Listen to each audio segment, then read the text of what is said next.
ఉన్నాయి, పత్రిక యొక్క కదా ఆ జ్ఞాన సందేశాలు అన్నీ కూడా అందులో ఉంటుంటాయి. కాబట్టి మన జీవితంలో ఎంతో అవసరం ఉంటుంది అది. అదేవిధంగా మనమంతా కూడా పిఎస్ఎస్ఎన్ మూమెంట్కు మన పిఎంసి ఛానల్ ఉన్నది, ఆ పిఎంసి ఛానల్ చూడండి. దాన్ని కూడా మనం మూడే చేయాలండి జీవితంలో. ఒక్కటి ఏంటి, ధర్మం ప్రకారం జీవించాల. యతో ధర్మ తతో విజయ. ధర్మమే జీవితం. రామో విగ్రహాన్ని ధర్మం అన్నారు. అలా మన జీవితం ధర్మం ప్రకారం జీవించాలి. ధర్మాన్ని పట్టుకోలేదు, ఎప్పుడు ధర్మాన్ని విడిచిపోడు. ప్రతి క్షణం మన వ్యక్తిగత ధర్మం కానీ కుటుంబ ధర్మం కానీ ఇవి ధర్మమే, సృష్టి ధర్మాలు మనం ఇప్పుడు అలా ఆ విధంగా దానం చేసేలా, దానం చేసేలా ఆ దానకు నువ్వులా. కాబట్టి ఆ దానాన్ని మనం ఇతరులకు ఇచ్చేద్దాం. అదేవిధంగా లాస్ట్ ధ్యానం చేయాలి. ధ్యానమే జీవితం యొక్క పరమావధి. ఆ విధంగా ధ్యానం వల్లే మనం మోక్షకి వెళ్తాం, మన గుణాలన్నీ పవిత్రంగా మారుతాయి. ఈ అవకాశం ఇచ్చేందుకు స్వామివారికి ధన్యవాదాలు. Thank you. గట్టిగా చెప్పండి కొడదాం దయానంద్ గారికి. సార్ మీ పేరు చెప్పండి, మీ గురించి. ఒక్కసారి మీరందరూ కన్ను మూసుకొని 3 సార్లు ఓంకారం చేయాల.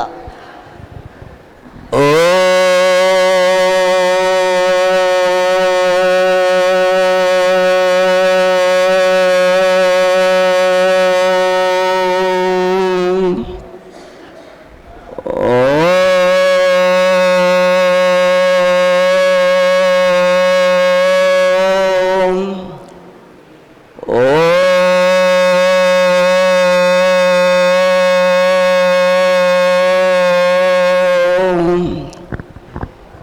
ఇక్కడ వేదికను అలంకరించినటువంటి ఖత్రీజీ బాపూజీ మహారాజు గారికి మరియు మా గురుదేవులు సద్గురు శబరిమాతాజీ పాదపద్మములకును, ఇక్కడ ఉన్నటువంటి మాతృమూర్తులు మా తల్లులకు, పితృమూర్తులు మా తండ్రులకు అనంత కోటి సాష్టాంగ నమస్కారములు. ఇప్పుడు ఇక్కడ అహింస అంటే ఏ జీవిని కూడా హింసించవద్దు, ఏ జీవిని కూడా హింసించవద్దు అంటే దాని తాత్కారణం ఏమంటే, ప్రతి హృదయంలో పరమాత్ముడు ఉన్నాడని తెలుసుకుంటే ఇక వాడు ఏ జీవిని కూడా హింసించడు. ఏంటికంటే ఆత్మ పరమాత్మ, ఈ ఆత్మ ప్రపంచంలో వెలుగొందుతున్నది. ఏ రూపంలో అంటే ఇప్పుడు ఇంతకుముందు అక్క చెప్పింది సోహం అని. ఈ సోహం అనే మంత్రము పరబ్రహ్మ స్వరూపము. సోహం అనే మంత్రము పరబ్రహ్మ స్వరూపము. ఆ పరబ్రహ్మము అంతటా వెలుగుతున్నది. పశుపక్షాదులల్లా, చెట్లల్లా, చీమలల్లా, గుట్టలలో, బహిర్గతంగా అంతరంగా. అంటే మన హృదయంలో బయట ఉన్నది, పక్కకున్నది, లోపట ఉన్నది, పక్కల పండి కూడా కింద పైన అంతటా ఉన్నది పరబ్రహ్మం. ఈ బ్రహ్మాన్ని ఇట మనం ధ్యానం తెలుసుకున్నట్టయితే ఇక భగవంతుని ఏ జీవిని కూడా నొప్పించలేం. అరే అన్న కూడా పరమాత్ముడు ఉన్నాడట, ఈ జీవిని హింసించితే మనకు కూడా పాపం కలుగుతుంది. ఏంటికంటే శబరిమాత చెప్పుతుండే, బిడ్డలారా మీరు అనుకుంటారు కోళ్ళను కానీ, మేకలను కానీ, గొర్రెలను కానీ తీసుకొచ్చి మా పెళ్ళిళ్ళకు కానీ, పేరంటాలకు, మైసవ్వలకు, దానికి దీనికి కోస్తాం, మనం కోసి తింటాం, దాని శరీరానికి పార్సల్ చేస్తాం. కానీ మరుజన్మల మళ్ళీ అవి మనుషులు అవుతారు, మీరు కోళ్ళు, కుక్కలు, పశుపక్షాదులు అవుతారు. మళ్ళా అంతుకు అంతు తప్పది, నీ తిట్టుకు తిట్టు తప్పది, నువ్వు తిన్నదానికి మళ్ళా రెండోసారి అవి మనుషులు అవుతారు, మనము పశువులమవుతాము. అప్పుడు మనకు కూడా జీవహింస తప్పదు అని అంటుండే. ఏంటి అంటే ఏ జీవిలోనూ పరమాత్ముడు ఉన్నాడనే జ్ఞానం తెలిస్తే ఎవడు కూడా ఎవరికి హింస చేయడు. ఏంటిదంటే మన శరీరాలలో ఉన్నటువంటి పరబ్రహ్మము తనంతట తాను మనం ఏ పాపం చేసినా ఎవడు చూడలేడు అనుకుంటాం. కానీ మన ఆత్మలో ఉండి మన పాపాలన్నీ భగవంతుడిని మన పరీక్ష పెడతాడు. ఏంటికంటే వాడు ధనవంతుడు, నేను గరీబోడిని, వాడు కుంటోడు, వీడు గూడోడు, వీడికి కళ్ళు లేవు, అవి లేవు అంటే ఎవరి ప్రారంధము, వాడి ప్రారంధ కర్మ వాడు ఎట్టెట్లా చేసుకుంటాడో ఈ యొక్క జన్మల మళ్ళీ అట్లా అనుభవించవలసి వస్తుంది. ఏంటికంటే ప్రారంధ కర్మ ఎవరికి తప్పది. అందుకోసము జీవహింస అనేది చేయక తను ఇతర జీవులకు సేవ చేసుకుంటూ ఏరితే అది పరమార్థికమవుతుంది. వాళ్ళ యొక్క ఏంటి అంటే ఒక ఉదాహరణంగా మనం దారి పంటి పోతాం, ఒక ముసలమ్మ ఉంటుంది, పాపమ్మ దాహం వేస్తుంది, ఏదో ఇక్కడికి దూపైతుంది కొడుక నీళ్లు లేవంటే తీసుకొచ్చిస్తే అది సంతోషపడుతుంది, బిడ్డ నువ్వు సల్లగా బతుకురా అంటుంది. ఇక మరి అది లేక దాన్ని హింసించినట్టు మాట్లాడి నీకేందే నీళ్లు తెచ్చిస్తానా అది తెచ్చిస్తానా అంటే అది పాపం అవుతుంది. అంటే దానికి అంత తేడా ఉంటుంది. ఇవన్నీ ఎట్లా కలుగుతాయి అంటే మన తినే ఆహారంలో మధుమాంసము, మత్తు పానీయాలు, బ్రాండ్, విస్కీ ఇవన్నీ తాగేవారికల్లా శరీరంలో ఈ మైండ్లో నానా వికృతులు అంటే ఈర్ష్య, ద్వేషము, డంబము, దర్పము, లోభము ఇవన్నీ కలుగుతాయి. ఇవన్నీ కలిగినాయి అని అంటే మనిషికి శాంతి అనేది ఉండదు. శాంతి ఉండదంటే అధోగతి పాలైపోతాడు.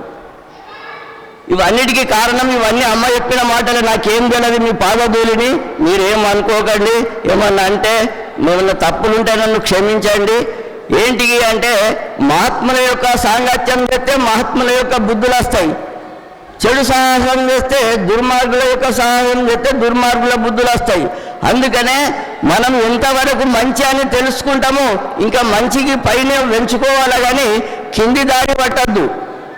ఏమంటాడు భగవంతుడు, అరే ఎవరైతే సర్వకాల సర్వావస్థలే అందు అంటే అనన్య చింత ఎంతో మాం ఏ జన పర్యుపాసతే తేషాం నిత్యాభియుక్తానాం యోగక్షేమం వహామ్యహం. ఎవడైతే సర్వకాల సర్వావస్థలే అందు నన్ను భజించుతాడో, నన్ను ధ్యానించుతాడో, నన్ను సేవించుతాడో అటు వాని యొక్క యోగక్షేమాన్ని నేనే వహించేదాన్ని. చూడు ఇది ఎంతటి శక్తి. ఒకటి చెప్తా మీకు, కత్రిజీ బాపు ఉన్నాడు, ఆయన మన తరికైన మనిషి, కానీ ఆత్మ శోధనలా దాన్ని స్ట్రెంత్ పెంచుకున్నాడు. ఏంటంటే ట్రాన్స్ఫర్ అని చేసిండు, ఇవి అందరికీ కనెక్షన్ ఇచ్చేసిండు, ఖతం.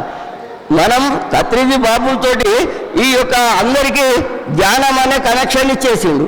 ఇక చెయ్యుండి బిడ్డ, ఎంతవరకు ఆస్వాదించితే అంత చెయ్యుండి. ఇది ఏంటిది? సముద్రం. ఈ సముద్రంలో నీళ్లు తక్కువడాయి, ఏ రూపంలో నమ్మి ఎంత ఎత్తంత పెరుగుతూనే ఉంటుంది, కానీ తరిగేది కాదు. కానీ ఈ సాధన చేసి శోధన చూసినోనికి వానికి మరి ఆనందమే పెరుగుతుంది, కానీ ఆయనకి వేరే ఆలోచనలు ఉండయి. అందుకోసము మా తల్లులారా తండ్రులారా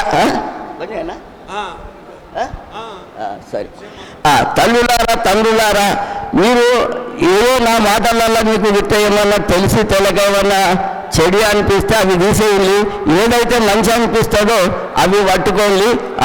ఇప్పుడు మీ అందరి పాదాలకు మరొకసారి ఆత్మాభివందనం. హరి ఓం తత్సత్. డ్యాన్సా? క్లాసికల్. అయితే మనం చైర్స్ ఖాళీ చేద్దాం. సన్నిధి చిన్నారి వేదికపైకి ఆహ్వానించుకుందాం. చక్కటి నృత్యం అమ్మాయి ద్వారా మనం వీక్షిద్దాం. మరి మన పిల్లల మాస్టర్లే సంగీతాన్ని నృత్యాన్ని నేర్చుకొని మన కార్యక్రమంలో వాళ్ళు ప్రదర్శిస్తే ఒక అద్భుతం. ఏం పేరు? నారాయణ సార్, మీరు రండి. నారాయణ గారు రండి, ఒక సెకండ్ తీసుకురా. శాల్వదే ఇగో బాటల్స్ తీసేయమ్మా, బాటల్స్ తీసుకురా. శాల్వేది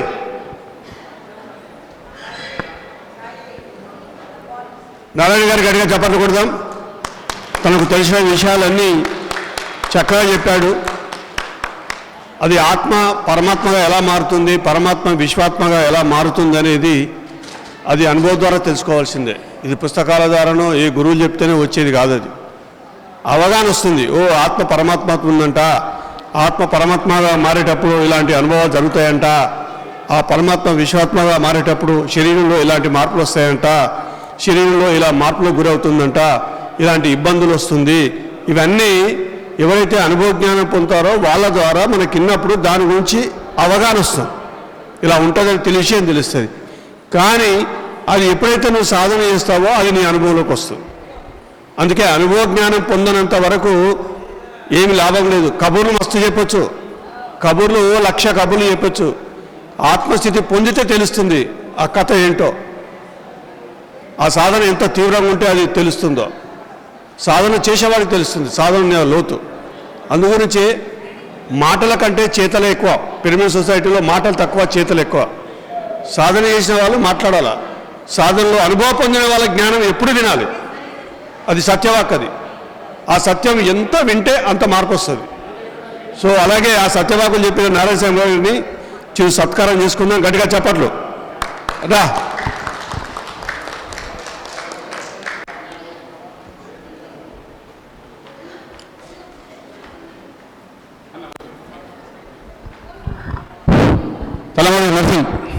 తలమూరు నరసింగ్ అన్న, సురేష్ రెడ్డి తలమూరు,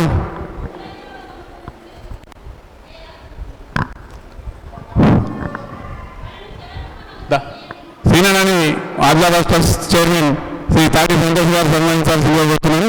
సంతోష్ భాయ్, సంతోష్ అన్న.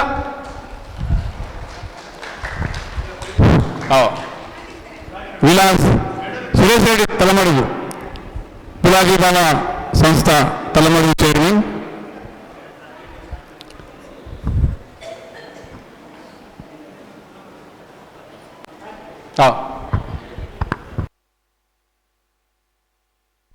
గోట్కూరు సర్పంచ్ జయా మేడం గారు స్టేజ్ మీద రావాల్సింది కోరుతున్నాను. గోట్కూరు సర్పంచ్ జయమ్మ ప్లీజ్.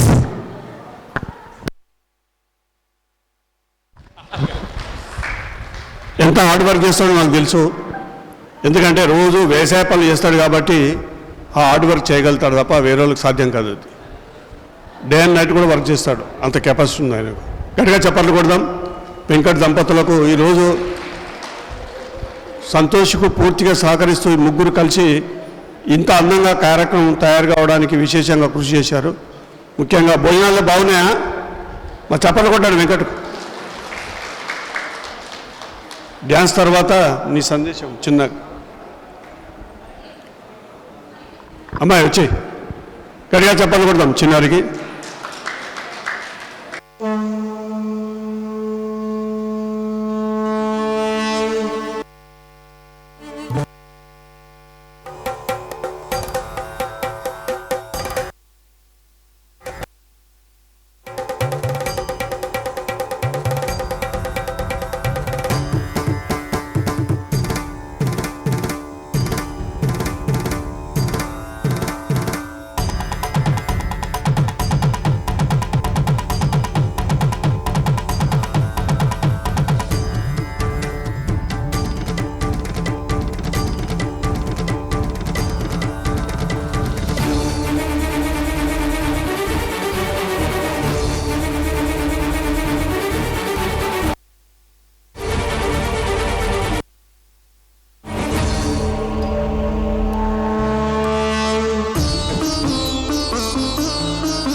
జగదంబ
చాలా బాగుందమ్మా, నీ ఎక్స్ప్రెషన్స్ కానీ నీ యాక్షన్ కానీ డ్యాన్స్ ఇంకా ఈ వయసులోనే ఇంత బాగా చేసామంటే రాబోయే రోజుల్లో ఎలా ఉంటుందో. కంటిన్యూ చేయి, మాకు మంచి డ్యాన్సర్ దొరికినట్టు అవుతుంది. బాగుంది కదా, రాబోయే రోజులలో కర్తాల్లో కూడా చేద్దు అవకాశం ఇస్తాం తప్పకుండా. సరేనా? గట్టిగా చెప్పండి, కొడదాం. చిరు సత్కారం. సార్ కృష్ణమోహన్ సార్ మరియు వాళ్ళ అమ్మ, పాప వాళ్ళ అమ్మ ఇద్దరు మేడం వస్తు. సునీత మేడం. అట్లనే మాణిక్రావు సారు తుకుడోజీ మహారాజ్ సంస్థ నుంచి వచ్చిన వారసుగా వేదిక మీద రావాల్సిన కోరుతున్నాం. అలాగే రమాకాంత్ సార్ గారు వారిని సన్మానించాల్సిందిగా కోరుతున్నాం. సరేనా?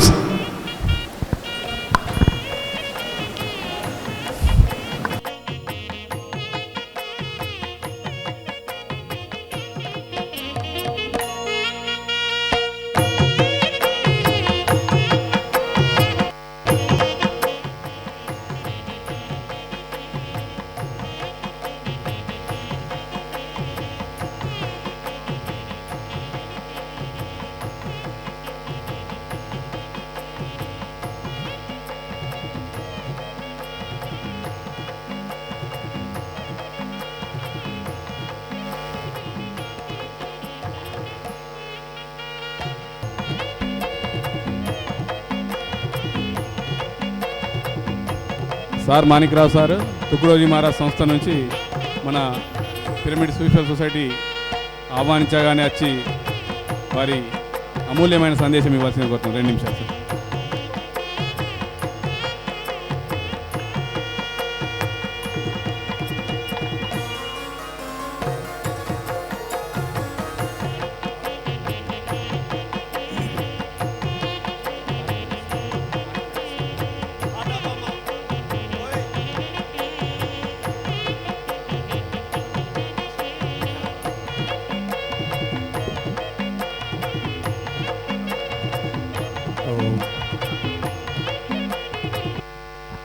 परम पूज्य वंदनीय अनुकरणीय पत्री जी, इनके कमल चरणों में प्रणाम और इस मंच पर उपस्थित सभी को जय गुरु.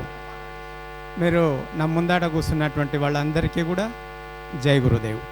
అయితే విషయం ఏంటంటే అందరు శాకాహారులు కావాలి, మాంసాహారం వద్దు, శాకాహారమే ముద్దు. అయితే శాకాహారానికి మాంసాహారానికి తేడా ఏంటి? జీవహింస అని అంటూ ఉంటాం. పెరుగులో కూడా జీవుడు ఉంది కదా, నీళ్ళలో కూడా జీవుడు ఉంది కదా, చెట్ల శ్యామలలో కూడా జీవుడు ఉన్నాడుగా. మరి ఇవన్నీ జీవహింస కిందికి రావా? వాస్తవమే, నిజమే, ఇదంతా కూడా జీవహింసనే. కానీ ఇది చేయకుండా మనిషి బతకలేడు. అయితే విషయం ఏంటంటే ఈ శాకాహారానికి మాంసాహారానికి ఉన్న తేడా ఏంటంటే ఈ శాకాహారం తీసుకున్నటువంటి దాంతో సాత్విక లక్షణాలు కలుగుతాయి. సాధకుడు అనేటువంటి వాడికి సాత్వికత చాలా ముఖ్యమైనటువంటిది. ఈ మాంసాహారం తీసుకున్నటువంటి వాళ్ళకి తమో ప్రధానమైనటువంటి విషయాలు ఎక్కువ లభ్యమవుతాయి. అయితే మనం తమో ప్రధానం కాకూడదు అని శాకాహారం తీసుకోవాలి. ఇది ఒక విషయం. అయితే ఇంకో ఏంటంటే వితండవాదం. ఇవి మేకలు, కోళ్ళు, పశువులు ఇవన్నీ ఉన్నాయి కదా, చేపలు, ఇవి మనం తినకపోతే మనకి నేలపైన అసలు ఉండటానికి చోటే ఉండదు, ఇంతగా అవి పెరిగిపోతాయి అని అంటారు. అయితే దీనికి ఒక కారణం చెప్తాను. మీ సిద్ధాంతం ప్రకారంగా మనం దాన్ని తిననట్టయితే ఇవన్నీ పెరుగుతాయని మీరు అంటున్నారే, మరి ఒక చేప ఎన్నో వేల లక్షల గుడ్లను పెడుతుంది, మరి అన్ని పిల్లలు కావాలిగా. ఒక వృక్షం ఉంది, ఆ వృక్షం నుంచి ఎన్నో బీజాలు వస్తాయి, మరి అవన్నీ మహావృక్షాలు కావాలి కదా, అయితే లేవు. మరి ఈ బీజాలని ఎవరు నష్టపరుస్తున్నారు? ఎవరు ఎత్తేస్తున్నారు? ఎవరు దాన్ని కాల్చేస్తున్నారు? ఎవరు లేదే. ఈ ప్రకృతి దాని పని అది చేసుకుంటుంది. నువ్వు ఏదైతే ఇవి తింటేనే కంట్రోల్ అయితే, లేకుంటే కాదని మాట్లాడుతున్నావు మిత్రమా, ఇది నీ పొరపాటు. అది ఎందుకంటే ఈ సృష్టిలో మనం వచ్చింది కొంతకాలం కోసం, ఆ దానికి ఇటువంటి కార్యక్రమం పెట్టింది చాలా మంచిది. అయితే ఇది ముఖ్యమైనటువంటి ఇంకొక విషయం చెప్తాను. చాలా సంస్థలు ఉన్నాయి, మనము అందరం కూడా ఆధ్యాత్మికంలో గ్రంథాల ద్వారా, ధ్యానం ద్వారా ఇంకా చాలా ఉన్నాయి. శ్వాస శ్వాస పైన ధ్యాస వగేరా వగేరా ఇవన్నీ ఉన్నాయి. ఇవన్నీ మంచివే. కానీ వీటన్నిటి మూలంలో ఉమ్మడి కుటుంబం అనేది ఉన్నది. ఇది మర్చిపోకూడదు. శ్రద్ధగా వినండి, నేను మాట్లాడచ్చు కొద్దిగా. అయితే వీటన్నిటి మూలంలో ఉమ్మడి కుటుంబం ఉంది. ఉమ్మడి కుటుంబము పుట్టిన నుంచి సత్యంత వరకు 1,00,000 సమస్యలు. ప్రతి సమస్యకు సమాధానం చెప్పే సత్తా దేనికి ఉన్నదంటే కేవలం ఒకే ఒకటి, అది ఉమ్మడి కుటుంబం. నేను గత 7 సంవత్సరాల నుంచి ఈ ఉమ్మడి కుటుంబ వ్యవస్థ మీద మాట్లాడుతున్నాను. ఇవాళ మన తల్లిదండ్రి కన్నటువంటి వాళ్ళని వృద్ధాశ్రమంలో వేస్తున్నాము. కారణం ఏంటి? తల్లిదండ్రి పైన ప్రేమ లేదని నేను అనటం లేదు, ప్రేమ ఉంది. కానీ మేము బతుకుతున్నటువంటి వ్యవస్థలో వాళ్ళని మాతో పాటు ఉంచుకునే వ్యవస్థ లేదు. ఇది మా అవస్థ. చిన్నపిల్లలని దాన్ని ఏమంటారు, చిన్నపిల్లలను ఉంచే కేంద్రాలు లేదు, చిన్న పిల్లలు బాల సంగోపన కేంద్రం, బేబీ కేర్ సెంటర్, అక్కడ పంపిస్తున్నాం. అరే రే రే రే ఇది మనుషులు బతికే జీవితమా అని నేను అనుకుంటున్నాను. చే ఇది కాదు. తల్లిదండ్రికి కొడుకులు పుట్టినప్పుడు ఎంతైతే ఆనందం అవుతుందో, కొడుకులకు పిల్లలు పుట్టినప్పుడు అంటే మనుమరాలు పుట్టినప్పుడు తాత అమ్మాయిలకు ఎన్నో రెట్లు ఎక్కువ ఆనందం అవుతుంది. ఆ ఆనందాన్ని మనం దూరం ఉంచుకొని నా పిల్లల భవిష్యత్తు బాగా కావాలంటే ఏడికెళ్ళి అవుతుంది. అయితే ఇటువంటి ఒక్కటి కాదు, చాలా విషయాలు ఉన్నాయి. వీటన్నిటిలో కూడా ఒక్క విషయం చెప్తాను. ప్రతి ఒక్కరి సమస్య మీది, నాది, వాళ్ళది, వీళ్ళది, అందరిది ఏంటి? సమయం లేదు. అయితే ఎందుకు సమయం లేదు అనేది కొద్దిగా ఆలోచించిన తర్వాత నిన్న మాట్లాడే 2 మాటల్ని ముగించుకుంటాను. అయితే ఒక 5 కిలోమీటర్ పోయి రావాలంటే 10 నిమిషాలు ఈ రోజుల్లో. అదే పూర్వపు రోజుల్లో 5 కిలోమీటర్ పోయి రావాలంటే కనీసం 2 గంటలు పడుతుంది. అయితే ఏదైతే మేము 10 నిమిషాలలో ఈరోజు పని చేస్తున్నామే, అది మా పూర్వీకులు 2 గంటలు చేశారు. కానీ ఎన్నడానిలే నా దగ్గర సమయం లేదని. అట్లాగే ఒక 500 లీటర్ల డ్రమ్ నీళ్ళు నింపాలనుకుంటే ఈ రోజుల్లో మాకు 4-5 నిమిషాల పని. పూర్వపు రోజుల్లో 2-2.5 గంటలు పట్టేది. అయితే ఈ విధంగా మనం ఏ పనిని బట్టి చూసినా, ఏ పని అయితే ఈరోజు మేము నిమిషాలలో చేస్తున్నామో మా పూర్వీకులు గంటలు పెట్టి చేసేది. మరి గంటలు పెట్టి చేసిన సమయం అనాలనా, నా దగ్గర సమాజం అనాలనా సమయం లేదని, నిమిషాలలో చేస్తున్నటువంటి సమాజం అనాలనా పని సమయం లేదని. తమాషగా ఉంది. ఎన్నడూ కూడా ఆలోచించలే మనం. విషయం ఏంటంటే చిన్న కుటుంబం, చింతలేని కుటుంబం అని మేము నిలబెట్టుకున్నాం. చిన్న కుటుంబాలు. ఇది చిన్న కుటుంబం, చింతలేని కుటుంబం కాదు, అన్ని చింతల కుటుంబం అనే విషయం తెలుసుకోవాలి. ఎందుకంటే ఏకపాత్ర అభినయం చేసే వ్యక్తి దగ్గర ఏ విధంగా అయితే సమయం ఉండదో, చిన్న కుటుంబాల్లో జీవించే వ్యక్తి దగ్గర కూడా సమయం ఉండదు. మీకు నిమిషాలు కాదు, మీకు సెకండ్లలో చేసిన బతుకుదేరు పరిస్థితి ఇదే. అందుకని ఉమ్మడిగా ఉన్నప్పుడు ఎవరు వాళ్ళకు పనులు పంచుకొని వాళ్ళకు చెప్తుండ్రి, వాళ్ళ ఆ పని చేసుకున్న తర్వాత మిగతా సమయం ఆయన దగ్గర ఉంటుండే. ఆ సమయంలో ఆయనకు వ్యక్తిగత ఉన్నతి కోసం ఉపయోగపడుతుండే. ఇవాళ మన దగ్గర చాలా దురదృష్టమైంది. ఇంత వేగంతో, ఇంత స్పీడ్తో ఇన్ని పనులు చేసి కూడా ప్రతి ఒక్కరి ఏడుపు సమయం లేదు. దీనికి ఒకే ఒక కారణం, ఉమ్మడి కుటుంబం లేదు కాబట్టి మా దగ్గర సమయం లేదు. ఉమ్మడి కుటుంబం అనేది 4 నుంచి 5 పీఢీల వాళ్ళు ఒకే ఇంట్లో ఉండేది. అయితే దీని మీద చెప్తూ పోతే చాలా విషయాలు ఉన్నాయి. అయితే ఇంతటితో ముగిస్తాను. నాకు సమయం ఇచ్చినటువంటి ఈ ఆర్గనైజర్ గారికి చాలా ధన్యవాదాలు. మీరు కూడా చాలా శ్రద్ధగా విన్నారు. మీకు కూడా ఇంకోసారి చేతులు జోడించి జై గురు. భారత్ మాతాకి, భారత్ మాతాకి జై గురుదేవ్. గట్టిగా చెప్పలు కొడదాం స్వామి గారికి. అలాగే ఇల్లందు నుంచి రమేష్ గారు 365 డేస్ ధ్యాన ప్రచారానికి జీవితాన్ని అంకితం చేశాడు. నిరంతరం జిల్లాలలో, అన్ని ఊళ్ళల్లో, అన్ని ప్రదేశాలకు వెళ్తూ అన్ని కార్యక్రమాల్లో పాల్గొంటూ ఉంటాడు. మరి ఈ సందర్భంగా ఆదిలాబాద్ వచ్చినందుకు వారికి ధన్యవాదాలు తెలియజేసుకుందాం. ఈ సందర్భంగా 2 మాటలు. Thank you sir. నా పేరు రమేష్ అండి. ముందుగా మరి ఈ ధ్యానాన్ని అందించిన జగద్గురు పితామహ పత్రిజీకి, మరి స్వర్ణమాల పత్రి అమ్మకి నా ప్రణామాలండి. నాకు ధ్యానం 2009లో మన గురువుగారు పత్రి సార్ CD విని రావడం జరిగిందండి. మరి అప్పటి వరకు మరి అప్పటికే 2009లో మరి బాబు పాప అనమాట.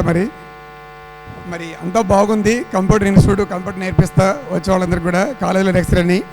ఎప్పుడైతే మరి సార్ సీడీ విని 41 రోజులు ధ్యానం చేశానో మరి అప్పుడే మరి ఎంతో ఆనందం ఆత్మానందం పొందాను.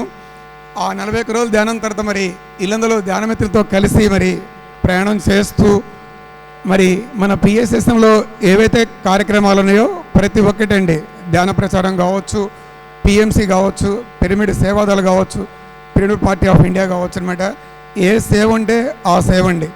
ప్రతి కార్యక్రమం కూడా మరి నా వంతు నేను చేయాలని ప్రతి ఒక్కటి కార్యక్రమం కూడా మరి ఉమ్మడి ఖమ్మం జిల్లా, ఇంతకుముందు ఖమ్మం జిల్లాలో ఉండే కొత్తగూడెం జిల్లా, ఇప్పుడు డివైడ్ అయిందనమాట భద్రాద్రి కొత్తగూడెం జిల్లా. మరి మా జిల్లాలో ఆల్రెడీ ఇప్పుడు ఖమ్మం జిల్లా అధ్యక్షురాలు శైలజ మేడం గారు వచ్చారు. భద్రాద్రి కొత్తగూడెం జిల్లా నుంచి హనుమంతరావు గారు అన్నమాట.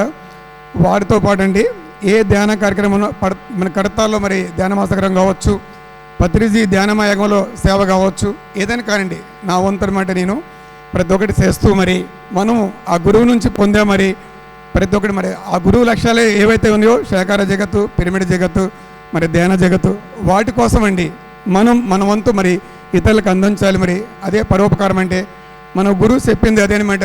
ఒక్కళ్ళకైనా మనము ధ్యానం అందిస్తే శాకాహారంగా మారిస్తే అంతకన్నా గొప్పవే లేదని చెప్పారు మన గురువు గారు. మరి దాంట్లో భాగంగా మరి నా వంతు నేను చేస్తున్నా. మరి దామోదర మహాస్వామి మన పత్రిజీ ధ్యానం ఇప్పుడు బుక్స్ తీసుకొని వచ్చారు. సార్తో ప్రయాణం మరి సార్ని జిల్లా మొత్తం సారు నేను ప్రయాణం చేశాను అనమాట. మా జిల్లాకి ఏ మాస్టర్ వచ్చానా ఆ మాస్టర్తో పాటు నేను అన్ని సెంటర్స్ తీసుకెళ్తానండి. ఇల్లందరూ కూడా మరి గొప్ప పిరమిడ్ ఉంది, ప్లస్ ధ్యాన క్షేత్రం ఉందన్నమాట. అక్కడ కూడా ప్రతి ఒక్కరు రావచ్చు అండి, ఆశ్రమంలో ఉండవచ్చు అనమాట. ఓకే, థ్యాంక్ యూ స్వామి.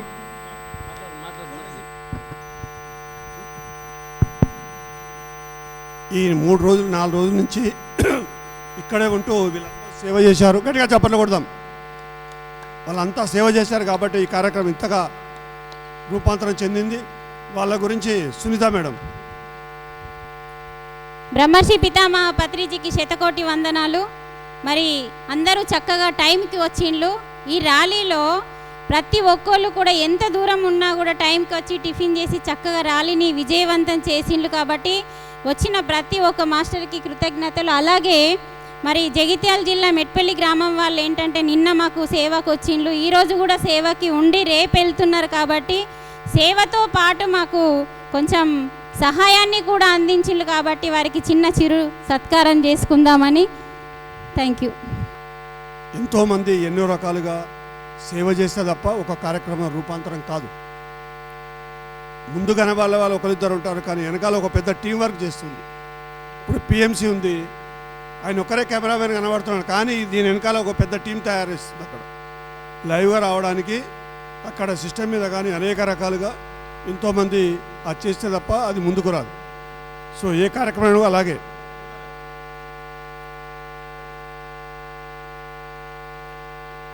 సాయి కృష్ణారెడ్డి.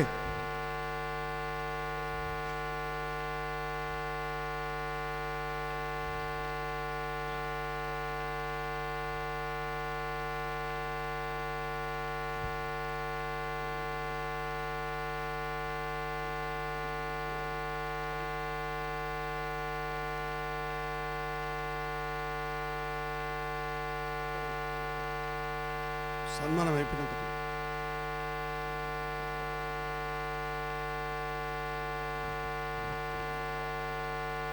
అయిపోయిందా? అయిపోతే నిలబడండి, ఫోటో తీస్తారు. సునీత మేడం రండి మధ్యాహ్నం. అందరు నిలబడండి. సునీత మేడం అందరు నిలబడండి.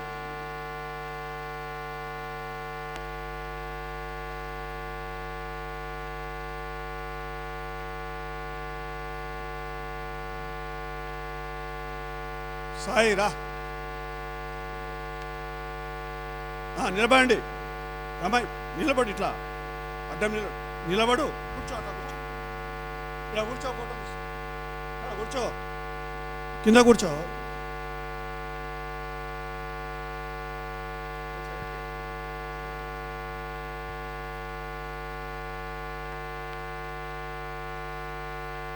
ఫోటో దిగా.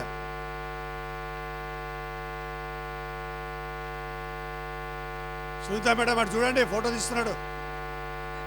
సునీత మేడం అటు చూడండి. గట్టిగా చప్పట్లు కొడదాం ఈ సేవ చేసిన వాళ్ళందరికీ.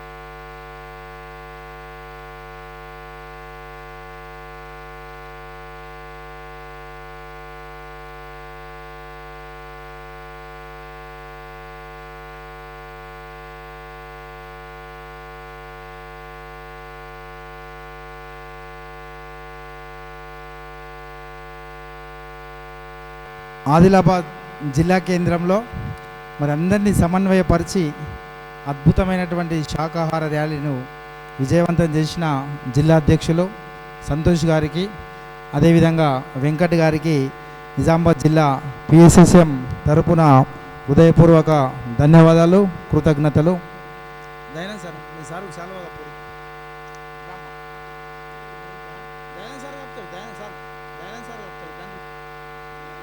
మరి ఆదిలాబాద్ అంటే మా అందరికీ ఆదర్శం. మరి ఎందరో మంది గ్రేట్ మాస్టర్సు, సీనియర్ మాస్టర్స్ ఉన్నటువంటి జిల్లా ఆదిలాబాద్ జిల్లా. మరి వారందరూ కలిసికట్టుగా పనిచేసి ఈ వ్యవస్థను ఇంకా ముందుకు తీసుకుపోయి మా ఆర్మూర్ వాళ్ళకు ప్రపంచం అంతటికి ఆదిలాబాద్ ఆదర్శంగా ఉండాలా. దామోదర సార్ నేతృత్వంలో తెలంగాణ 10 జిల్లాల్లో ఎంతో అద్భుతంగా శాకాహార ర్యాలీలు, మరి అదేవిధంగా పాల్వంచ్ హనుమంతరావు సార్ గారు కూడా ఎంతో అద్భుతంగా కృషి చేస్తూ తెలంగాణ పాత 10 జిల్లాలన్నింటిలో కూడా ప్రతి నెల ఆఖరి ఆదివారం మరి పిఎస్ఎస్ఏ మూమెంట్ను ఎంతో ముందర తీసుకుపోతుర్రు. మరి ఈ సందర్భంగా దామోదర రెడ్డి మహాస్వామి గారికి, విజయభాస్కర్ రెడ్డి సార్ గారికి, సమస్త ట్రస్టు సభ్యులందరికీ నిజామాబాద్ జిల్లా పిఎస్ఎస్ఎం తరపున హృదయపూర్వక ధన్యవాదాలు, కృతజ్ఞతలు. Thank you.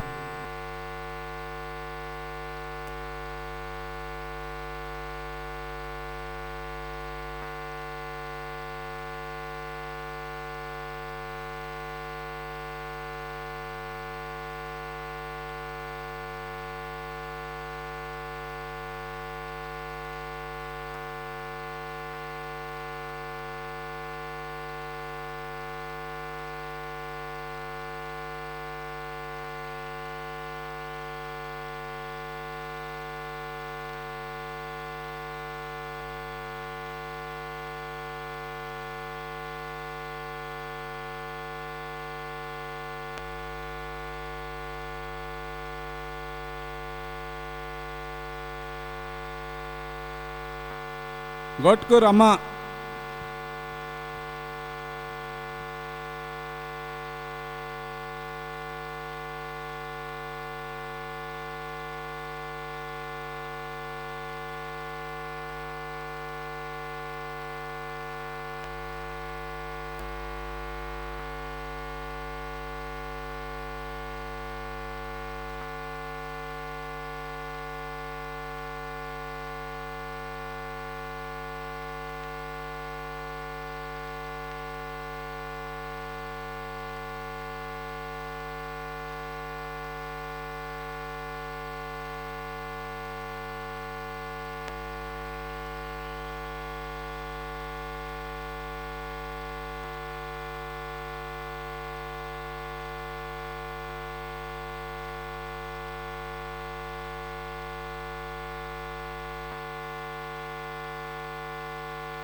ధ్యాస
శక్తి అంతా